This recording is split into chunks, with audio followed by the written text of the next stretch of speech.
Hello, civil engineers. This side Sandeep Singh, professional estimation engineer and corporate trainer. I welcome you again in our official YouTube channel, Reinforce Quantity Surveyor and Training Private Limited. Today, I am here for the discussion of column from the live project drawings of 240 main barrack. In this session, I will explain you how to take up the quantity for the estimation of column and how to calculate the quantity of concrete and shuttering. You can see here, this is the drawing of 240 main barrack project. This is the scheduling of column is given here. आप यहाँ पे देख सकते हैं, ये आपको column दिया हुआ है, C1 column, C1A column, C2 column, C2A column, C3 column, C4 column, C5 column, C6 column. इस प्रोजेक्ट में ये कॉलम हम लोग यूज कर रहे हैं और इस कॉलम का लेंथ और ब्रेथ भी आपको दिया हुआ है. C1 column 300 by 600 mm, C1A column 300 by 650 mm, C2 column 300 by 600 mm, C2A column 300 by 700 mm, C3 column 400 by 650 mm, C4 column 300 by 500 mm, C5 column 300 by 300 mm and C6 column 300 by 300 mm. तो आप यहाँ पे देख सकते हैं column का length और breath आपको दिया हुआ है और जो कॉलम का हाइट है वो हमें दूसरी ड्राइंग से मिल जाएगा. जो आपका स्टेयर केस का जो ड्राइंग होता है, जब आप उसका सेक्शन कट करेंगे तो आपको वहां से कॉलम का हाइट मिल जाएगा. आप इस प्रोजेक्ट में देख सकते हैं कि C1 कॉलम कितने नंबर ऑफ यूज करना है, C2 कॉलम कितने नंबर है, C3 कॉलम कितने नंबर है, वो आपको इस ड्राइंग में नहीं दिया हुआ है, वो हमें इसमें फाइंड आउट करना पड़ेगा. तो C1 कॉलम कितने नंबर है उसको फाइंड आउट करने के लिए क्या करते हैं, तो ये आपका कॉलम का प्लान दिया हुआ है, सेंटर लाइन प्लान आपको कॉलम का दिया हुआ है. इसमें ये आपको वर्टिकल ग्रिड्स दी हुई हैं, ये EFGHI. ये आपका हॉरिजेंटल ग्रिड दिया हुआ है 12, 11, 10, 9. तो ये आपकी चॉइस है, आप चाहो तो हॉरिजेंटल ग्रिड वाइज कॉलम को काउंट कर सकते हो, आप चाहो तो वर्टिकल ग्रिड वाइज कॉलम को काउंट कर सकते हो. तो आपको इंडिविजुअली 1 by 1 कॉलम को काउंट करना है.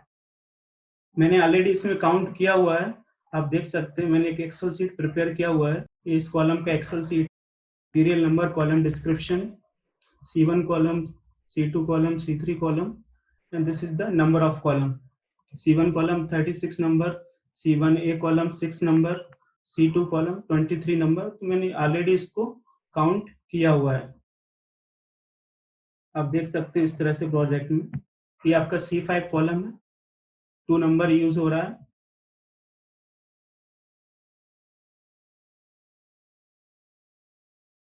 इस तरह से ये आपका C6 कॉलम है, 1, 2, 3 और ये आपका 4 नंबर. तो C6 कॉलम 4 नंबर दिया हुआ है. आपका जो C4 कॉलम है वो आपका 1 नंबर दिया हुआ है. C4 1 नंबर, C6 आपका 4 नंबर. देख सकते हैं आप, आपका जो C4 है 1 नंबर दिया हुआ है, जो आपका C6 है 4 नंबर दिया हुआ है, C5 आपको 2 नंबर दिया हुआ है. इसी तरह से आप काउंट कर सकते हैं. ये देखेंगे आपको C3 1 नंबर, 2 नंबर, 3 नंबर और 4 नंबर. और 4 नंबर दिस वन, 1, 2, 3, 4. तो C3 आपको 8 नंबर दिया हुआ है. तो इस तरह से आप कॉलम को काउंट कर सकते हैं. मोस्टली ड्राइंग्स में आपको दिया रहता है, लेकिन इस ड्राइंग में नहीं दिया है, तो आप individually grade wise 1 by 1 column को काउंट कर सकते हो. लेकिन ये ध्यान रहे कोई भी कॉलम आपसे स्किप नहीं होना चाहिए, अदरवाइज क्वांटिटी आपका अप डाउन हो जाएगा.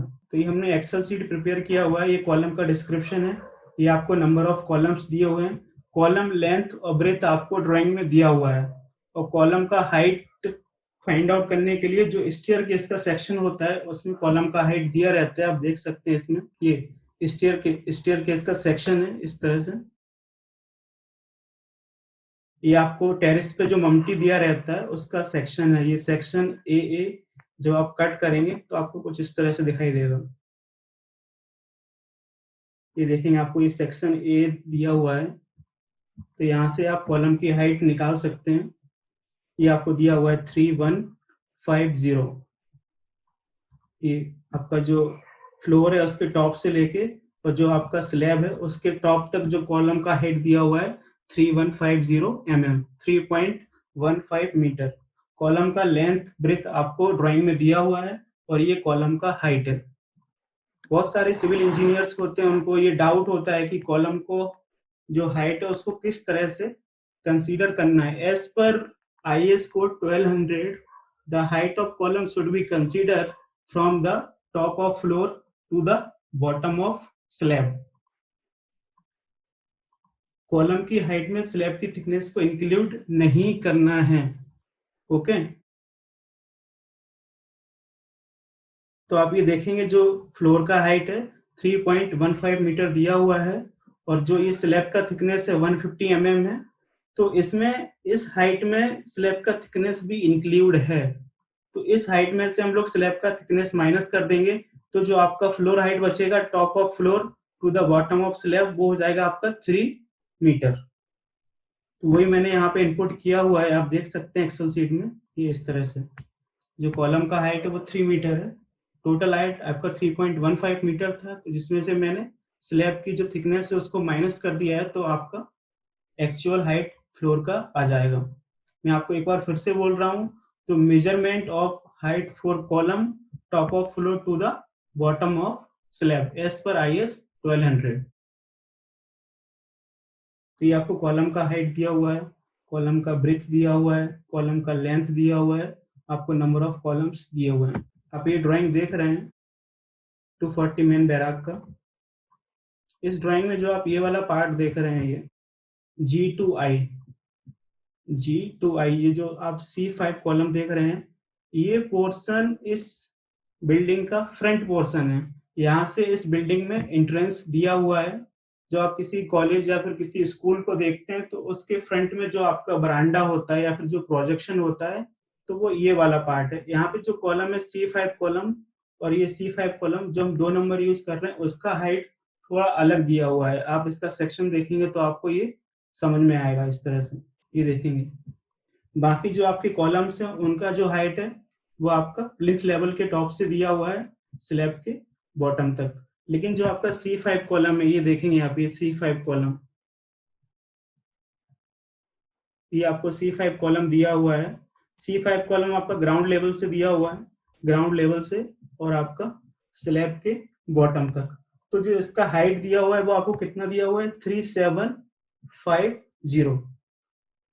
इसमें आपका स्लैब का थिकनेस इंक्लूड है, तो आप इसमें से 150 mm स्लैब का थिकनेस माइनस कर देंगे तो ये आपका 3.6 मीटर आ जाएगा। ये देख सकते हैं आप, ये C5 कॉलम है, 2 नंबर्स हम लोग यूज कर रहे हैं। तो इसका जो लेंथ है वो दे रखा है, ब्रेथ दे रखा है, और जो इसका हाइट है 3.6 मीटर, ये 3.75 मीटर दिया हुआ था, इसमें से हमने स्लैब का थिकनेस माइनस कर दिया है तो आपका 3.6 मीटर आ जाएगा। तो हमारे पास लेंथ दिया हुआ है, ब्रेथ दिया हुआ है, हाइट दिया हुआ है। इसका हम लोग स्टैंडर्ड फार्मूला यूज करके कंक्रीट का वॉल्यूम निकाल सकते हैं। कॉलम आपका रेक्टेंगुलर होगा या फिर स्क्वायर होगा, कॉलम में कितना कंक्रीट आएगा ये इसके ऊपर डिपेंड करता है कि इसका वॉल्यूम कितना है। तो कॉलम का वॉल्यूम निकालने के लिए length breadth into depth, length breadth और डेप्थ हमने ऑलरेडी निकाल लिया है, तो आप इस फॉर्मूले में यूज कर सकते हैं। C1 column we multiply by the 0.6 into 0.3 and multiply by the 3, so we get the volume, that is 0.54 meter cube.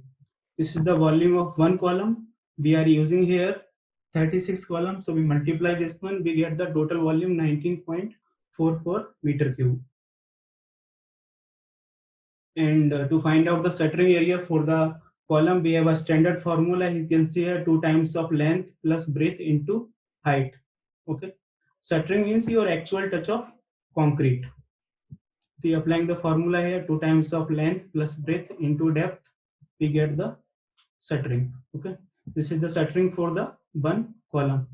Or we multiply by the 36, so we get the shuttering of for all the C1 column. In this project, we are using M25 grade of concrete. You can see here in a drawing at the top right corner. All the specifications are given here. You can see here concrete mix shall be M25. That ratio is 1:1:2. M25 grade of concrete 1:1:2. तो total quantity of volume आपको 19.44 दिया हुआ है। इसमें हम लोग cement का standard formula use करेंगे तो आपका सीमेंट बैग्स में निकल आएगा। ये सीमेंट का फार्मूला है volume that is 19.44 meter cube multiply by the 1.54, then multiply by the cement ratio that is 1, then we multiply by the 29, then we divide by the summation of cement ratio, sand ratio and aggregate ratio. We get the quantity of cement in a bag, that is 217 bags. Okay, by the same formula we calculate the sand. For the formula, this is volume, that is 19.44 meter cube multiplied by the 1.54, sand ratio, that is 135.31 divided by the summation of ratio. So we get the sand in a cubic feet, that is 264.27. By the same formula, we calculate the aggregate volume into 1.54 into aggregate ratio, that is 2, and multiply by the 35.31 divided by the summation of ratio. So we get the quantity of aggregate 528 cubic feet. Okay. In our first line, we are using standard formula. Okay. After this, we input all the length, breadth, and depth of all the columns. Then we drag all the things. So we get the automatically. You can see here, this is the volume. We drag this one. So we get the total quantity of volume.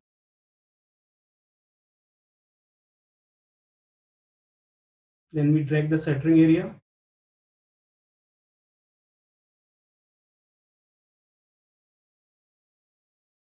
Then we drag the total shuttering area.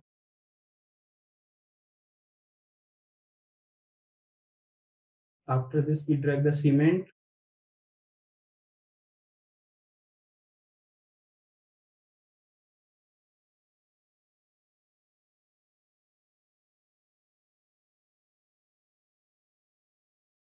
Then aggregate.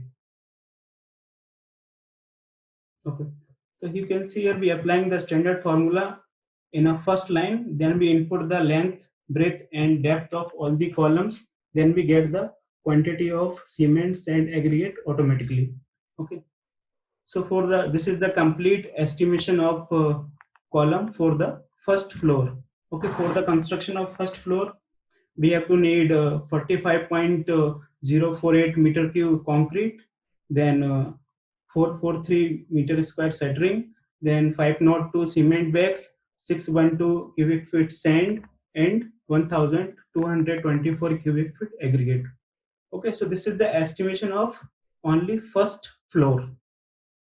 Okay, so you can see this is the project of 240 main barrack. This is the G+3 story project. Okay, you can see this one. This is the G+3 story project. This is okay. You can see this is the G+3 story project.